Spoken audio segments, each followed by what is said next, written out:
أرسل رسوله بالهدى ودين الحق وأنزل علينا الذكر وحفظه من التغيير والتحريف والصلاة والسلام على سيد الأنبياء والمرسلين وعلى آله وصحبه أجمعين.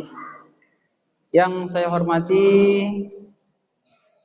pengurus Masjid Darul Aman dan yang saya hormati panitia Ramadan Darul Aman dan yang saya hormati tokoh-tokoh agama dan tokoh-tokoh masyarakat, serta yang saya hormati dan banggakan Bapak Ibu hadirin wal hadirat jamaah Masjid Darul Aman rahimakumullah yang insyaallah kita dirahmatin oleh Allah Subhanahu wa taala. Pertama sekali mari kita ucapkan tahmid kepada Allah Subhanahu wa taala dengan mengucapkan alhamdulillahirabbil alamin. Segala puji bagi Allah Tuhan semesta alam. Kita adalah milik Allah. Seluruh milik kita adalah merupakan karunia dari Allah, dan alhamdulillah sampai sekarang kita dikaruniakan oleh Allah umur sehingga kita dapat menjalankan aktivitas kita beribadah sampai malam ke-10 Ramadan. Insyaallah semoga kita sampai menyelesaikannya akhir Ramadan, bahkan ketemu dengan Ramadan dan Ramadan berikutnya dengan penuh berkah amin ya rabbal alamin. Pada malam ke-10 ini kita mendapat ketetapan judul dari MDI yaitu i'tikaf. Al-i'tikaf. Apa itu i'tikaf? I'tikaf yaitu al-iqamatu fil masjid qurbatan lillahi ta'ala. Artinya al-i'tikaf yaitu al-hasbu wal iqamah fil masjid qurbatan lillahi ta'ala. Artinya menahan diri dan berdiam. Ya, jadi menahan diri juga dan berdiam juga. Ya, berdiam di masjid dengan tujuan untuk mendekatkan diri kepada Allah Subhanahu wa taala. Allah Subhanahu wa taala berfirman, kita ambil beberapa ayat untuk lebih memahami makna i'tikaf tersebut. Bismillahirrahmanirrahim. Wa ahidna ila Ibrahim wa Ismail an tahira baitiya lit-taifina wal 'akifina wa ruk'is sujud. Dan Allah ambil janji Ibrahim dan Ismail untuk membersihkan Ka'bah, Baitullah, bagi orang-orang yang lit-taifin, orang-orang yang tawaf, dan orang-orang yang i'tikaf. Di situ dikatakan i'tikaf yaitu berdiam, ya, menjaga diri berdiam di masjid di Baitullah, lit-taifina Taifin bagi orang-orang tawaf, orang-orang yang i'tikaf, dan orang-orang yang sujud, rukuk dan sujud. Rukuk sujud itu yaitu orang-orang yang sholat di Baitullah. Jadi di sini diartikan berdiam. Itu juga wala tubashiruhunna wa antum 'akifuna fil masajid, dan janganlah kamu melakukan hubungan suami istri sedangkan kamu berdiam di masjid, i'tikaf di masjid. Jadi ini diartikan dengan berdiam. Apa hukum i'tikaf di masjid? Apa hukum i'tikaf? Ya. Hukumnya adalah sunnah. Kecuali kita najarkan, misalnya kita bernajar, kalaulah berhasil target saya ini, maka saya akan i'tikaf 1 bulan Ramadan penuh. Nah, itu wajib jadinya. Atau saya akan i'tikaf pada 10 akhir Ramadan, wajib jadinya. Saya i'tikaf 1 dan 2 hari, itu wajib jadi. Wajib dipenuhi. Jadi hukum dasarnya adalah sunnah. Dari hadis Aisyah mengatakan di situ, kana Rasulullah sallallahu alaihi wasallam ya'takifu fil ashri al-awakhir min Ramadan hatta tawaffahu Allah azza wa jalla. Jadi artinya adalah Rasulullah sallallahu alaihi wasallam melakukan i'tikaf pada 10 akhir Ramadan sampai Rasulullah meninggal, sampai Rasulullah wafat, dipanggil oleh Allah Subhanahu wa taala. Ini terus-terusan dilakukan oleh Rasulullah sampai beliau wafat. Kemudian ketika Rasulullah beriktikaf tersebut, istri-istri Rasulullah itu i'tikaf. Jadi ikut i'tikafat azwajuhu ma'ahu. Jadi iktikaf istri-istrinya bersama Rasulullah SAW. Dan sahabat juga iktikaf, tetapi sebagian sahabat tidak iktikaf. Ini menunjukkan dan Rasulullah tidak mewajibkan kepada sahabat yang tidak iktikaf. Padahal itu dikerjakan oleh Rasulullah sampai Rasul meninggal. Berarti itu hukumnya adalah sunnah. Kenapa? Karena ketika sahabat ada yang tidak melakukan, itu Rasul tidak mewajibkan, tidak menegur, tapi dibiarkan. Itu adalah sunnah. Sampai Rasulullah SAW mengatakan kepada yang beriktikaf, man aroda ayya'takifah, ya, falya'takif fil ashri al-awakhir min Ramadan. Siapa yang ingin beriktikaf, maka beriktikaflah pada 10 akhir Ramadan. Nah, kenapa ya Rasul menyuruh kita iktikaf pada 10 akhir Ramadan? Ini bukan artinya iktikaf itu hanya boleh 10 akhir Ramadan, bukan. Tapi situ adalah fadilah. Afdhalul iktikaf, ya, sebaik-baik iktikaf itu adalah pada 10 akhir Ramadan, itu maksudnya.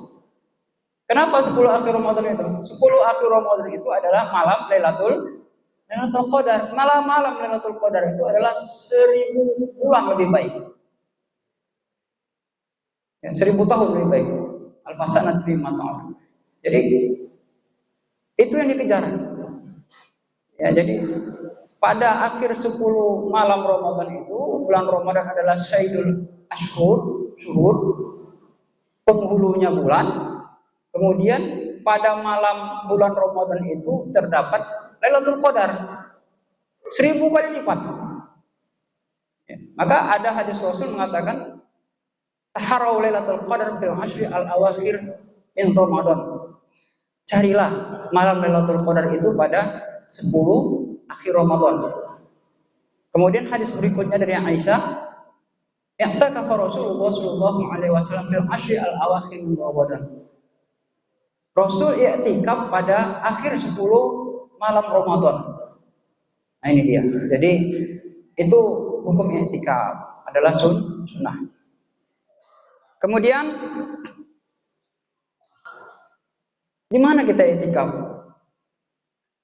Apakah di masjid atau boleh di musola atau masjid jami? Ya. Jadi sesungguhnya nama masjid itu di Indonesia saja beda antara masjid dengan musola. Ya, tapi kalau di Timur Tengah ada musola, cuma jarang sekali. Ya. Tapi masjid yang tidak ada Jumat itu juga masjid juga namanya. Masjid juga namanya. Jadi jadi tempat iktikafnya di mana? Tempat iktikafnya adalah di masjid. Masjid apa? Baik masjid yang ada di situ mengadakan sholat Jumat maupun yang tidak ada mengadakan sholat Jumat. Boleh, ya.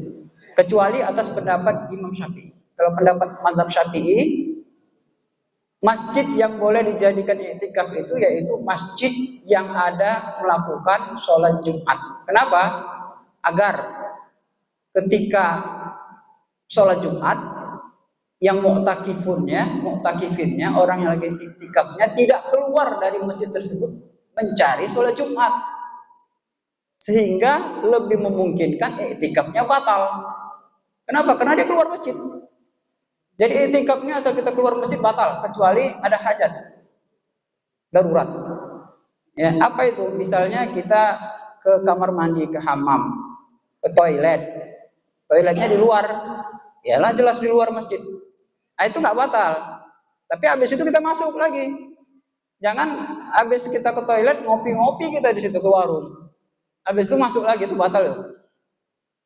Ya, batal itu. Nah, ngambil pakaian misalnya ke rumah. Rumah kita dekat di situ. Habis itu ke sini lagi. Ya, mandi misalnya di rumah, itu nggak batal itu iktikafnya. Ya, ada keperluan yang memang keperluan memang hajat, ya, keperluan kebutuhan darurat, itu boleh, ya. Termasuk ketika kita pergi keluar dari masjid itu untuk melakukan sholat Jumat, kembali lagi boleh, ya.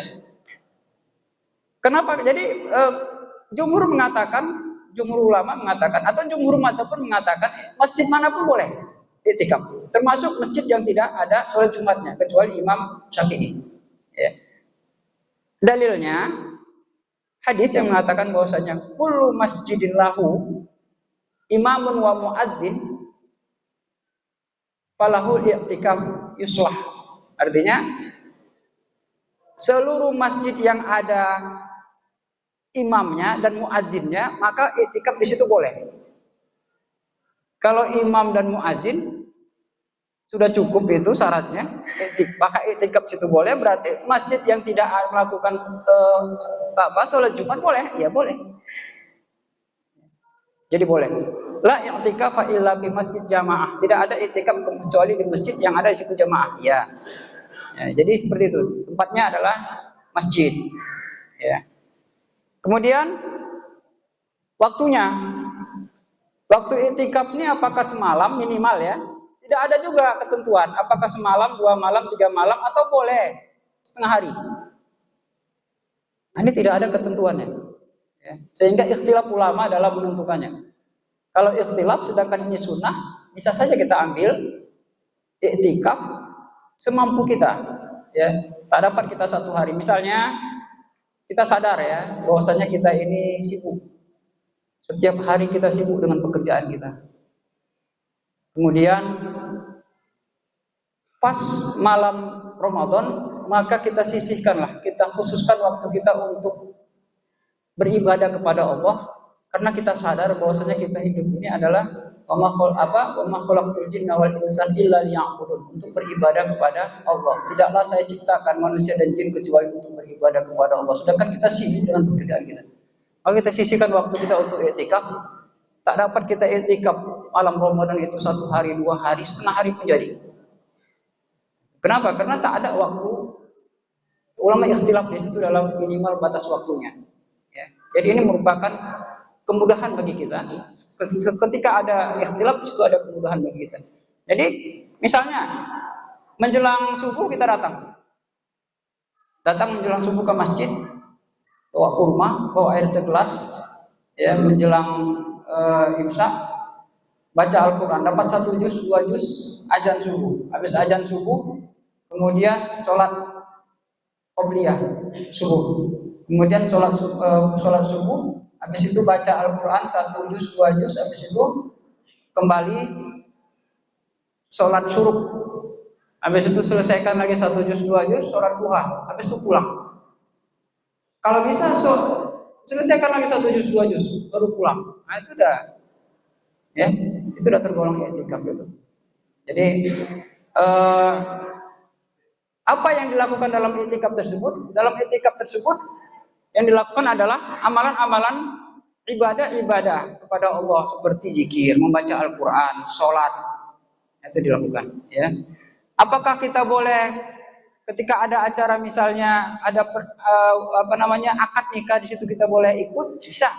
Ya, sepakat ulama mengatakan boleh kita ikut di situ. Ya, ketika ada pengajian di situ kita boleh mendengar, boleh kita ikut di situ. Ya, di masjid itu. Nah, ini dia. Jadi tapi yang tidak boleh adalah ketika kita melakukan jual beli. Nah, Rasulullah Shallallahu Alaihi Wasallam anil bai' wa syira' fil masjid. Tak boleh, Rasul melarang tak boleh jualan dalam masjid. Tapi kalau di emperan masjid di luar boleh. Tapi bukan kita yang jualan, kita i'tikaf. Ya, kita tidak boleh mengerjakan pekerjaan yang lain selain ibadah. Baik, terakhir, karena waktu kita terbatas, terakhir kita lihat ya, kita sebagai umat Nabi Muhammad Shallallahu Alaihi Wasallam, Allah beri umur yang pendek dibandingkan umur umat yang lain. Ya, umur umat lain itu ratusan tahun, kita 63 tahun. Ya. Sampai ribuan tahun umat terdahulu kita 60-puluhan tahun. Kemudian fisik kita di bawah 2 meter. Fisik mereka tegap tinggi kuat. Waktu hidup mereka yang lama ini membuat mereka bisa memiliki pahala ibadah yang banyak sebanyak-banyaknya. Fisik mereka yang kuat mampu mereka beribadah tahan sekuat-kuatnya. Sedangkan kita tidak memiliki kesempatan yang lama beribadah dan tidak memiliki stamina yang kuat untuk beribadah. Maka Allah Subhanahu wa taala yang Maha Adil memberi kita lipatan pahala, gandaan pahala melebihi umat terdahulu. Sehingga umat terdahulu pun kalah. Dapatan pahala kita dengan dapatan pahala mereka, padahal mereka hidup lebih lama, kekuatan mereka kuat lebih lama, yaitu dengan malam Lailatul Qadar, yaitu dengan lipatan pahala ketika kita sholat 27 kali pahala, 20 kali pahala. Satu huruf kita baca Al-Quran itu 10 kali pahala lipatannya, satu huruf. Ya, alif lam mim itu 3 huruf, maka 30 kali pahala. Baru alif lam mim saja. Jadi marilah kita gunakan malam Lailatul Qadar ini untuk mendapatkan bonus-bonus tersebut, sehingga kita jadi umat yang beruntung dan tidak kalah dengan umat-umat sebelumnya. Kita tutup dengan alhamdulillahirabbil alamin. Wabillahi taufiq wal hidayah. Assalamualaikum warahmatullahi taala wabarakatuh.